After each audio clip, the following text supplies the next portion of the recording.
Somebody's asked a question, how to apply rosin to a Kemenche bow. Basically, you apply it, ideally you do it before every time you play the instrument. But because that's a bit tiresome, I suppose, it takes a bit of time to do. I just do it once every couple of weeks, or probably on the every fourth or fifth time I play the instrument, I'll put a bit on there.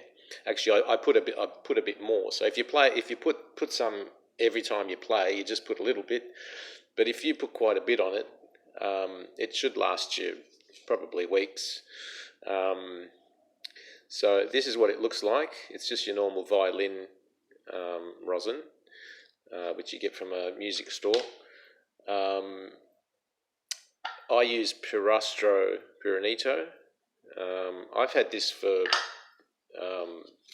10 years, probably more, and I've only probably just gone through about a third of it. So don't get the cheap stuff. Get something a little bit more expensive, because it's going to last you forever, really. It could even last you 20 years, depending on how often you use it. So when you do get a rosin, make sure you get a really good one.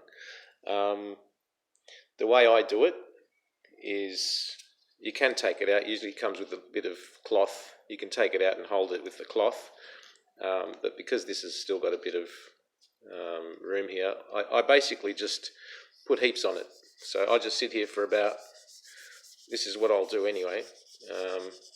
You mainly playing the instrument, the majority of the time you're just playing here.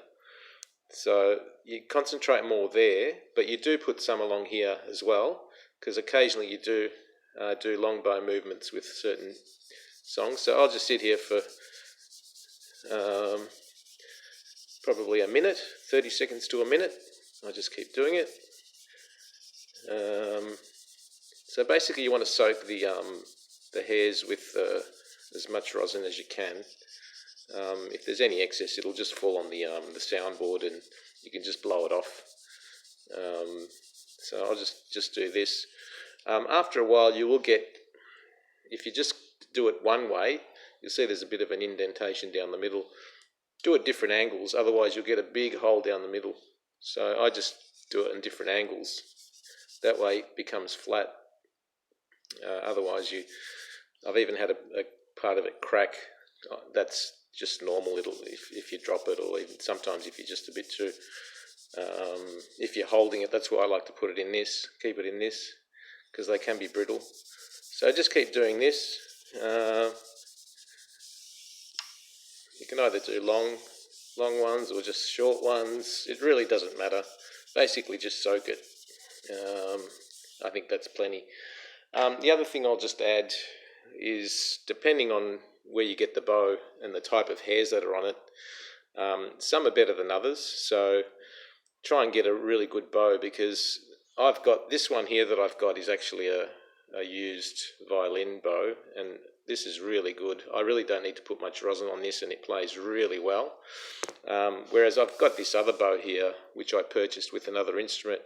No matter how much rosin I put on this, it just doesn't produce the sound, and I have to play a lot. I have to push it really hard on the strings. So it really pays to get a good bow, and it's more the type of strings that they use. There's synthetic ones, there's horsehair, there's all types. When you're purchasing an instrument, you want to ask the luthier what sort of strings are on it. But basically you pay, you get what you pay for. So make sure you get a really good one. Otherwise, this one here, I've put so much rosin on it, and I really don't like to play it, to be honest. So that's just a bit of advice on how to apply rosin to a bow.